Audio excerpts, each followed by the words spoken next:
এখন শুনবেন আজকের গল্প।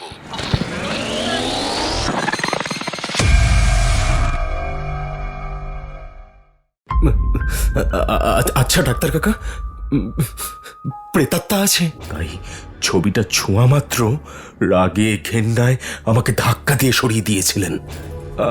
আপনি আপনি সবটা আগে শুনুন, তাহলে বুঝতে পারবেন। আচ্ছা, তারপর আর কোনোদিনও ছবিটা ছুঁয়েছ? কতবার দিনে ছুঁয়েছি, রাত্রে ছুঁয়েছি, আলো জেলে ছুঁয়েছি, অন্ধকারে ছুঁয়েছি, ঠিক ওই রকম ব্যাপার ঘটে। দিনে বা রাত্রে কিংবা আলো জেলে ছুঁলে কিচ্ছু হয় না, অন্ধকারে ছোঁয়া মাত্রই মামা আমাকে ঠেলে দেন। অ্যানিমেট্রিক্স প্রাইম স্টোরিজে আজ শুনবেন মানিক বন্দ্যোপাধ্যায়ের লেখা তৈলচিত্রের ভূত। গল্প পাঠে আমি অনুরণ সেনগুপ্ত, নিবেদনে অ্যানিমেট্রিক্স প্রাইম স্টোরিজ, প্রযোজনা অ্যানিমেট্রিক্স মাল্টিমিডিয়া। একদিন সকালবেলা পরাশর ডাক্তার নিজের প্রকাণ্ড লাইব্রেরিতে বসে চিঠি লিখছিলেন। চোরের মতো নিঃশব্দে ঘরে ঢুকে নগেন ধীরে ধীরে এগিয়ে গিয়ে তার টেবিল ঘেঁষে দাঁড়ালো। পরাশর ডাক্তার মুখ না তুলেই বললেন, বসো নগেন। চিঠিখানা শেষ করে খামে ভরে ঠিকানা লিখে সেটি ডাকে পাঠিয়ে দিয়ে তবে আবার নগেনের দিকে তাকালেন এবং বললেন, কি হলো, বসতে বললাম যে। নগেন ধপ করে একটা চেয়ারে বসে পড়ল। চোরকে যেন জিজ্ঞাসা করা হয়েছে সে চুরি করে কিনা। এই রকম অতিমাত্রায় বিব্রত হয়ে সে বলল, না না, অসুখ নয়। অসুখ আবার কিসের? গুরুতর কিছু ঘটেছে সে বিষয়ে নিঃসন্দেহ হয়ে পরাশর ডাক্তার দুহাতের আঙুলের ডগাগুলি একত্র করে নগেনকে দেখতে লাগলেন। মোটা সোটা হাসি খুশি ছেলেটার তেল চকচকে চামড়া পর্যন্ত যেন শুকিয়ে গেছে, মুখে হাসির চিহ্নটুকুও নেই, চাউনি একটু উদ্ভ্রান্ত, কথা বলার ভঙ্গি পর্যন্ত কেমন খাপ ছাড়া হয়ে গেছে। নগেন তার মামা বাড়িতে থেকে কলেজে পড়ে। মাস দুই আগে নগেনের মামার শ্রাদ্ধের নিমন্ত্রণ রাখতে গিয়ে পরাশর ডাক্তার নগেনকে দেখেছিলেন। এই অল্প সময়ের মধ্যে এমন কি ঘটেছে যাতে ছেলেটা এই রকম বদলে যেতে পারে? ছেলেবেলা থেকে মামা বাড়িতেই সে মানুষ হয়েছে বটে, কিন্তু মামার শোকে এরকম কাহিল হয়ে পড়ার মতো আকর্ষণ তো মামার জন্য তার কোনোদিন ছিল না। বড়লোক কৃপণ মামার যে ধরনের আদর বেচারি চিরকাল পেয়ে এসেছে, তাতে মামার পরলোক যাত্রায় তার খুব বেশি দুঃখ হওয়ার কথা নয়। বাইরে মামাকে খুব শ্রদ্ধাভক্তি দেখালেও মনে মনে নগেন যে তাকে প্রায়ই জমের বাড়িতে পাঠাতো, তাও পরাশর ডাক্তার ভালো করেই জানতেন। পড়ার খরচের জন্য দুশ্চিন্তা হওয়ার কারণও নগেনের নেই, কারণ শেষ সময়ে কি ভেবে তার মামা তার নামে মোটা টাকা উইল করে রেখে গেছেন। নগেন হঠাৎ কাঁদো কাঁদো হয়ে বলল, ডাক্তার কাকা, সত্যি করে একটা কথা বলবেন, আমি কি পাগল হয়ে গেছি? তোমার মাথা খারাপ হয়ে গেছে। আরে পাগল হওয়া কি মুখের কথা রে বাবা? পাগল যে হয় অত সহজে সে টের পায় না যে সে পাগল হয়ে গেছে। তবে দ্বিধা ভরে খানিকক্ষণ চুপ করে থেকে হঠাৎ নগেন যেন মরিয়া হয়ে জিজ্ঞাসা করে বসল, আচ্ছা ডাক্তার কাকা, প্রেতাত্মা আছে? হ্যাঁ, প্রেতাত্মা? প্রেতাত্মা মানে তো ভূত। না, ভূত নেই। নেই? তবে অনেকক্ষণ ইতস্তত করে, অনেক ভূমিকা করে, অনেকবার শিউরে উঠে নগেন ধীরে ধীরে আসল ব্যাপারটা খুলে বলল। চমকপ্রদ অবিশ্বাস্য কাহিনী। বিশ্বাস করা শক্ত হলেও পরাশর ডাক্তার বিশ্বাস করলেন। মিথ্যা গল্প বানিয়ে তাকে শোনাবার ছেলে যে নগেন নয়, তিনি তা জানতেন। মামা তাকেও প্রায় নিজের ছেলেদের সমান টাকা কড়ি দিয়ে গেছেন জেনে প্রথমটা নগেন একেবারে স্তম্ভিত হয়ে গিয়েছিল। মামার এরকম উদারতা সে কোনোদিন কল্পনাও করতে পারেনি। বাইরে যেমন ব্যবহারই করে থাকুন, মামা তাকে নিজের ছেলেদের মতোই ভালোবাসতেন জেনে পরলোকগত মামার জন্য আন্তরিক শ্রদ্ধা ভক্তিতে তার মন ভরে গেল। আর সেই সঙ্গে জাগল এরকম দেবতার মতো মানুষকে সারা জীবন ভক্তি ভালোবাসার ভান করে ঠকিয়েছে ভেবে দারুণ লজ্জা আর অনুতাপ। শ্রাদ্ধের দিন অনেক রাত্রে বিছানায় শুতে যাওয়ার পর অনুতাপটা যেন বেড়ে গেল। শুয়ে শুয়ে ছটফট করতে লাগলো সে। হঠাৎ এক সময় তার মনে হলো সারা জীবন তো ভক্তি শ্রদ্ধার ভান করে মামাকে সে ঠকিয়েছে। এখন যদি সত্য সত্যই ভক্তি শ্রদ্ধা জেগে থাকে, লাইব্রেরি ঘরে মামার তৈলচিত্রের পায়ে মাথা ঠেকিয়ে প্রণাম করে এলে হয়তো আত্মগ্লানি একটু কমবে আর মনটা শান্ত হবে। রাত্রি তখন প্রায় 3টে বেজে গেছে। সকলে আলো নিভিয়ে শুয়ে পড়েছে। বাড়িটা সম্পূর্ণ অন্ধকার। এত রাত্রে ঘুমানোর বদলে মামার তৈলচিত্রের পায়ে মাথা ঠেকিয়ে প্রণাম করার জন্য বিছানা ছেড়ে উঠে যাওয়াটা যে রীতিমতো খাপছাড়া ব্যাপার হবে, সে জ্ঞান নগেনের ছিল। তাই কাজটা সকালের জন্য স্থগিত রেখে সে ঘুমোবার চেষ্টা করল। কিন্তু তখন তার মাথা গরম হয়ে গেছে।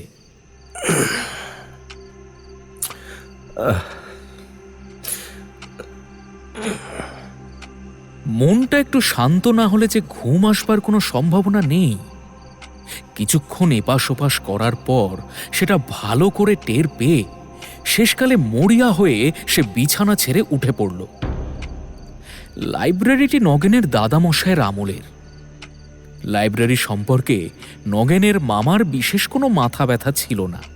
তার আমলে গত 30 বছরের মধ্যে লাইব্রেরিটির পিছনে 1 পয়সাও খরচ করা হয়েছে কিনা সন্দেহ। আলমারি কয়েকটি অল্প দামি আর অনেক দিনের পুরনো। ভিতরগুলি বেশিরভাগ অদরকারি বাজে বইয়ে ঠাসা এবং উপরে বহুকালের ছেঁড়া মাসিকপত্র আর নানা রকম ভাঙাচোরা ঘরোয়া জিনিস গাদা করা। টেবিলটি এবং চেয়ার কয়েকটি খুব সম্ভবত অন্য ঘর থেকে পেনশন পেয়ে এ ঘরে স্থান পেয়েছে। দেয়ালে 3টি বড় বড় তৈলচিত্র সস্তা ফ্রেমে বাঁধানো, কয়েকটা সাধারণ রঙিন ছবি ও ফটো টাঙানো। তাছাড়া কয়েকটা ক্যালেন্ডারের ছবিও আছে। কোনোটাতে ডিসেম্বর, কোনোটাতে চৈত্র মাসের 12 তারিখ লেখা কাগজের ফলক এখনো ঝুলছে। তৈলচিত্রের একটি নগেনের দাদা মশাইয়ের, একটি দিদিমার এবং অপরটি তার মামার। দাদামশাই আর দিদিমার তৈলচিত্র দুটি একদিকের দেয়ালে পাশাপাশি টাঙানো আছে। মামার তৈলচিত্রটি স্থান জুড়ে আছে পাশের দেওয়ালের মাঝামাঝি। কারোর ঘুম ভেঙে যাবে এই ভয়ে নগেন আলো জ্বালেনি, কিন্তু তাতে তার কোনো অসুবিধা ছিল না। ছেলেবেলা থেকে এ বাড়ির আনাচে কানাচের সঙ্গে তার পরিচয়। লাইব্রেরিতে ঢুকে অন্ধকারেই সে মামার তৈলচিত্রের কাছে এগিয়ে গেল।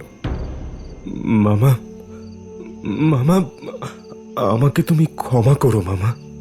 বলে যেই সে তৈলচিত্রের পায়ের কাছে আন্দাজে স্পর্শ করেছে, বর্ণনার এখানে পৌঁছে নগেন শিউরে চুপ করে গেল।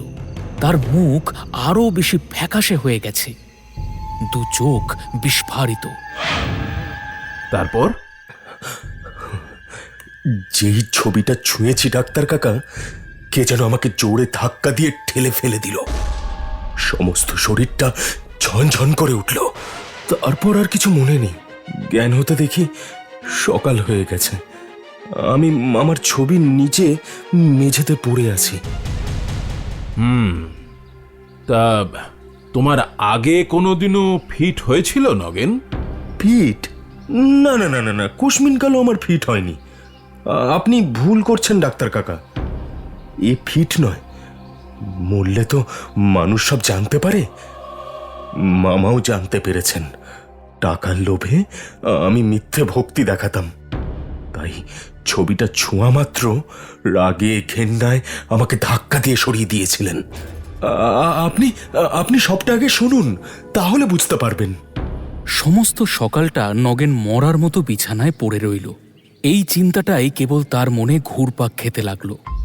ভক্তি ভালোবাসার ছলনায় টাকা আদায় করে নিয়েছে বলে পরলোকে গিয়েও তার উপর মামার এমন জোরালো বিতৃষ্ণা জেগেছে যে তার তৈলচিত্রটি পর্যন্ত তিনি তাকে স্পর্শ করতে দিতে রাজি নন। যাই হোক, নগেন একালের ছেলে। প্রথম ধাক্কাটা কেটে যাবার পর তার মনে নানা রকম দ্বিধা সন্দেহ জাগতে লাগলো। কে জানে রাত্রে যা ঘটেছে তা নিছক স্বপ্ন কিনা। ধৈর্য ধরতে না পেরে দুপুরবেলা সে আবার লাইব্রেরিতে গিয়ে মামার তৈলচিত্রটি স্পর্শ করে প্রণাম করল।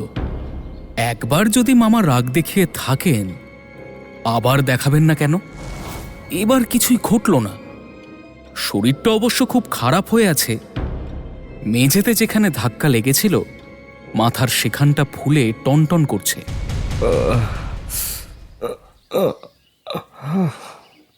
এবং সকালে লাইব্রেরিতে মামার তৈলচিত্রের নিচে মেঝেতেই তার জ্ঞান হয়েছিল। কিন্তু এতে বড়জোর প্রমাণ হয় রাত্রে ঘুমের মধ্যেই হোক আর জাগ্রত অবস্থাতেই হোক, লাইব্রেরিতে গিয়ে সে একটা আছাড় খেয়েছিল। নিজের তৈলচিত্রে ভর করে মামাই যে তাকে ধাক্কা দিয়েছিলেন তার কি প্রমাণ আছে? নগেন যেন স্বস্তির নিঃশ্বাস ফেলে বাঁচল। কিন্তু বেশিক্ষণ তার মনের শান্তি টিকল না। রাত্রে আলো নিভিয়ে বিছানায় শুয়েই হঠাৎ তার মনে পড়ে গেল তার তো ভুল হয়েছে।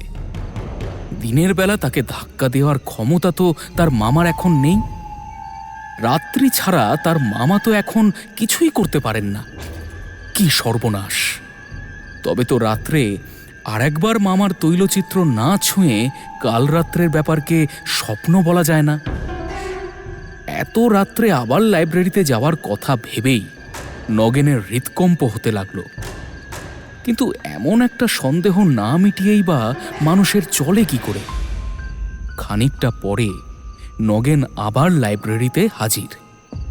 ভয়ে বুক কাঁপছে, ছুটে পালাতে ইচ্ছে হচ্ছে। কিন্তু কি এক অদম্য আকর্ষণ তাকে টেনে নিয়ে চলেছে মামার তৈলচিত্রের দিকে। ঘরে ঢুকেই সে সুইচ টিপে আলো জ্বেলে দিল। মটকার পাঞ্জাবির ওপর দামি শাল গায়ে মামা দেয়ালে দাঁড়িয়ে আছেন। মাথায় কাঁচা পাকা চুল, মুখে একজোড়া মোটা গোঁপ, আর চোখে ভর্ৎসনার দৃষ্টি।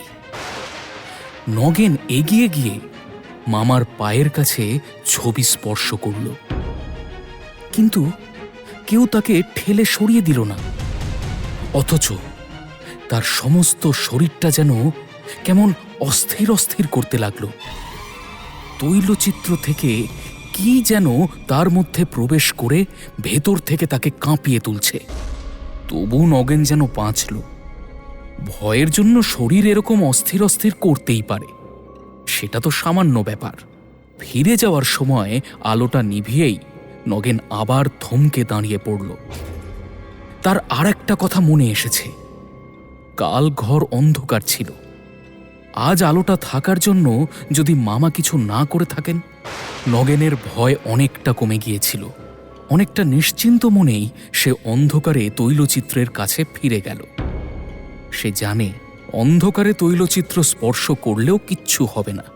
ঘরে একটা আলো জ্বলছে কি জ্বলছে না তাতে বিশেষ কি আসে যায়। ইতস্তত না করেই সে সোজা তৈলচিত্রের দিকে হাত বাড়িয়ে দিল। পরক্ষণে ঠিক প্রথম রাত্রের মতো জোরে ধাক্কা দিয়ে মামা আমায় ফেলে দিলেন ডাক্তার কাকা। তারপরে অজ্ঞান হয়ে গেলে? না না, একেবারে অজ্ঞান হয়ে যায়নি। অবশ্য আচ্ছন্নের মতো অনেকক্ষণ মেঝেতে পড়েছিলাম, কিন্তু জ্ঞান ছিল আমার। তারপর থেকে আমি ঠিক পাগলের মতো হয়ে গেছি ডাক্তার কাকা। দিনরাত কেবল এই কথাই ভাবি আমি। রোজ কতবার ঠিক করি যে বাড়ি ছেড়ে কোথাও পালিয়ে যাব, কিন্তু যেতে পারি না। কিসে যেন আমায় জোর করে আটকে রেখেছে ওখানে। পরাশর ডাক্তার খানিকক্ষণ ভেবে জিজ্ঞাসা করলেন, আচ্ছা, তারপর আর কোনোদিনও ছবিটা ছুঁয়েছ? কতবার! দিনে ছুঁয়েছি, রাত্রে ছুঁয়েছি, আলো জেলে ছুঁয়েছি, অন্ধকারে ছুঁয়েছি। ঠিক ওই রকম ব্যাপার ঘটে। দিনে বা রাত্রে কিংবা আলো জেলে ছুঁলে কিচ্ছু হয় না। অন্ধকারে ছোঁয়া মাত্রই মামা আমাকে ঠেলে দেন। সমস্ত শরীর যেন ঝনঝনিয়ে ঝাঁকুনি দিয়ে ওঠে। কোনোদিন অজ্ঞান হয়ে যাই, আবার কোনোদিনও জ্ঞান থাকে। বলতে বলতে নগেন যেন একেবারে ভেঙে পড়ল। আমি কি করব ডাক্তার কাকা? এমন করে কতদিন চলবে? আহা নগেন, ভেঙে পড়ো না, আমি সব ঠিক করে দেব। শোনো, আজ সকলে ঘুমিয়ে পড়লে রাত্রি ঠিক 12টার সময় তুমি বাইরের ঘরে আমার জন্য অপেক্ষা করো, আমি যাব। আর শোনো, ভূত বলে কিচ্ছু নেই নগেন, বুঝেছ?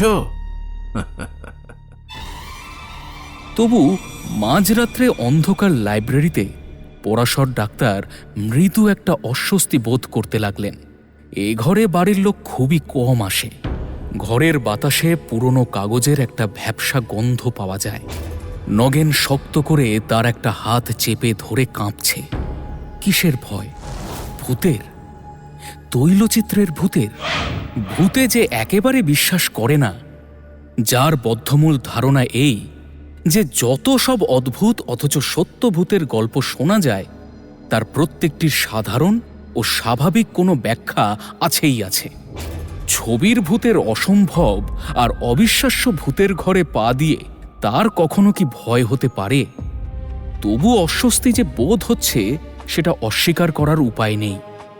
নগেন যে কাহিনী শুনিয়েছে, সারাদিন ভেবেও পরাশর ডাক্তার তার কোনো সঙ্গত ব্যাখ্যা কল্পনা করতে পারেননি।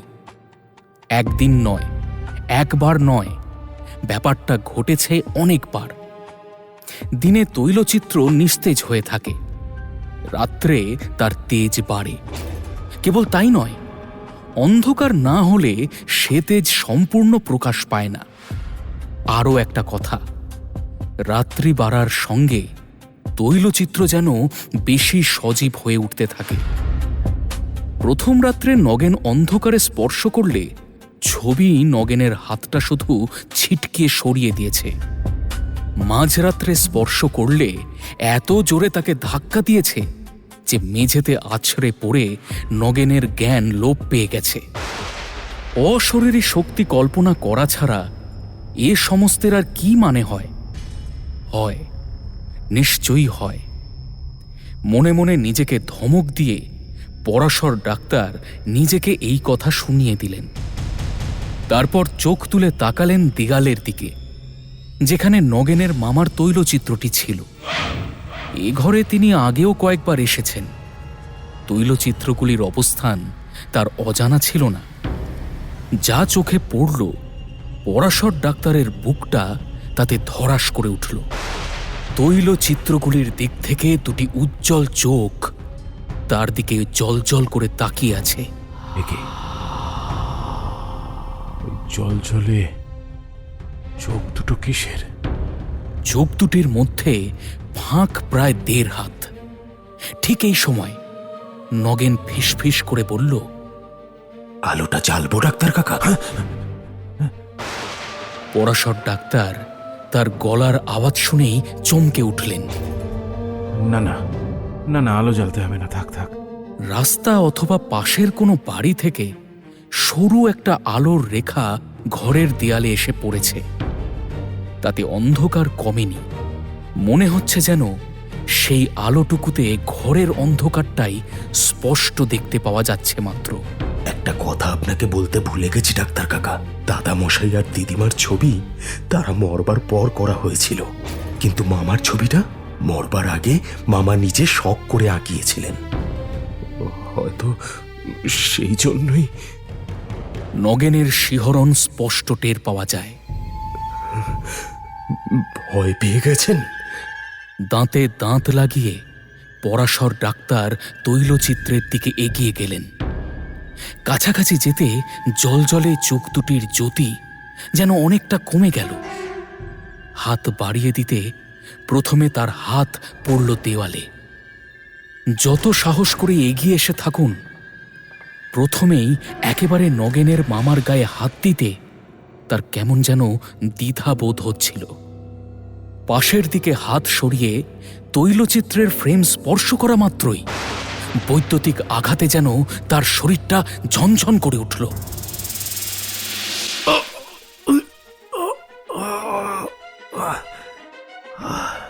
অস্ফুট গোঙানির আওয়াজ করে পিছন দিকে 2 পা ছিটকে গিয়ে তিনি মেঝেতে বসে পড়লেন। পরক্ষণে ভয়ে অর্ধমৃত নগেন আলোর সুইচ টিপে দিল। মিনিট 5 পরাশর ডাক্তার চোখ বুজে বসে রইলেন। তারপর চোখ মেলে মিনিট পাঁচেক এক দৃষ্টে তাকিয়ে রইলেন নগেনের মামার রূপার ফ্রেমে বাঁধানো তৈলচিত্রটির দিকে। তারপর তীব্র চাপা গলায় তিনি বললেন, তুমি তুমি একটি আস্ত গর্ধব নগেন। না না, ভুল বললাম। গাধাও তোমার থেকে বেশি বুদ্ধিমান। এত কথা বলতে পারলে আমাকে, আর এই কথাটা একবার বলতে পারলে না যে তোমার মামার ছবিটা ইতিমধ্যে রূপোর ফ্রেমে বাঁধানো হয়েছে, আর ছবির সঙ্গে লাগিয়ে দুটো ইলেকট্রিক বাল্ব ফিট করা হয়েছে। আমি কি জানি, 6 মাস আগে যেমন দেখে গিয়েছিলাম আমি ভেবেছিলাম ছবিটা এখানে তেমনি অবস্থাতেই আছে। ইলেকট্রিক শক খেয়েও বুঝতে পারো না কিসের শক লাগলো? তুমি কোন দেশি ছেলে হে? আমি তো শক খাওয়া মাত্রই টের পেয়ে গিয়েছিলাম যে তোমার মামার ছবিতে কোন প্রেতাত্মা ভর করেছে। রূপোর ফ্রেমটা দাদামশাইয়ের ছবিতে ছিল। চুরি যাবার ভয়ে মামা অনেক দিন আগে সিন্ধুকে তুলে রেখেছিলেন। মামা শ্রাদ্ধের দিন মামিমা ফ্রেমটা বার করে মামার ছবিটা বাঁধিয়েছিলেন। আলো দুটো লাগিয়েছে আমার মামাতো ভাই পরেশ। সে এবছর ইঞ্জিনিয়ারিং কলেজে ভর্তি হয়েছে। তাই বলল, এই সামান্য কাজের জন্য ইলেকট্রিক মিস্ত্রিকে পয়সা দেবো কেন? পরেশ তোমার মামার উপযুক্ত ছেলেই বটে। কিছু পয়সা বাঁচানোর জন্য বাপের ছবিতে ভূত এনে ছেড়েছে। এই খবরটা যদি আগে দিতে আমাকে। কিন্তু ডাক্তার কাকা। আরে কিন্তু কি এখনো বুঝতে পারছো না? না। শোনো, দিনের বেলা মেন সুইচ অফ করা থাকে, তাই ছবি ছুলে কিচ্ছু হয় না।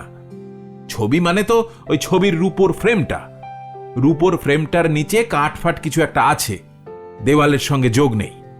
নইলে তোমাদের ইলেকট্রিক বিল এমন হু হু করে বেড়ে যেত যে আবার কোম্পানির লোককে এসে লিকেজ খুঁজতে হতো। তাতে অবশ্য তুমিও ভূতের আসল পরিচয়টা জানতে পারতে। সন্ধ্যের পর বাড়ির সমস্ত আলো জ্বলে, আর বিদ্যুৎ তামার তার দিয়ে যাতায়াত করতে বেশি ভালোবাসে। তাই সেই সময় ছবি ছুঁলে তোমার কিছু হয় না। এই ঘরের আলোটা জ্বাললেও তাই হয়। মাঝরাতে বাড়ির সমস্ত আলো নিভে যায়, তখন ছবিটা ছুঁলে আর কোনো পথ খোলা নেই দেখে বিদ্যুৎ অগত্যা ওই তোমার মতো একটা বোকা হাবার শরীর দিয়েই। পরাশর ডাক্তার চুপ করে গেলেন।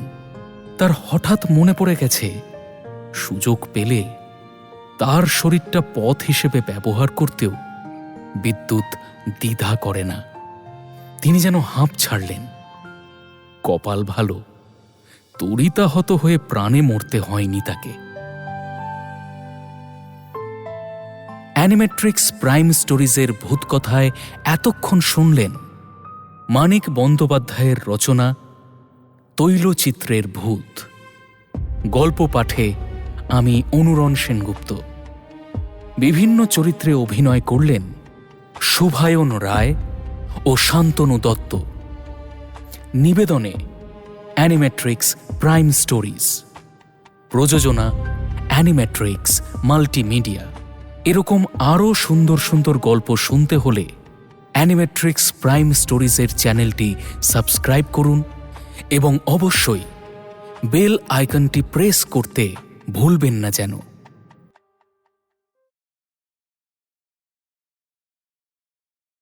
এমন সব গল্প শুনতে হলে সাবস্ক্রাইব করুন অ্যানিমেট্রিক্স প্রাইম স্টোরিজ।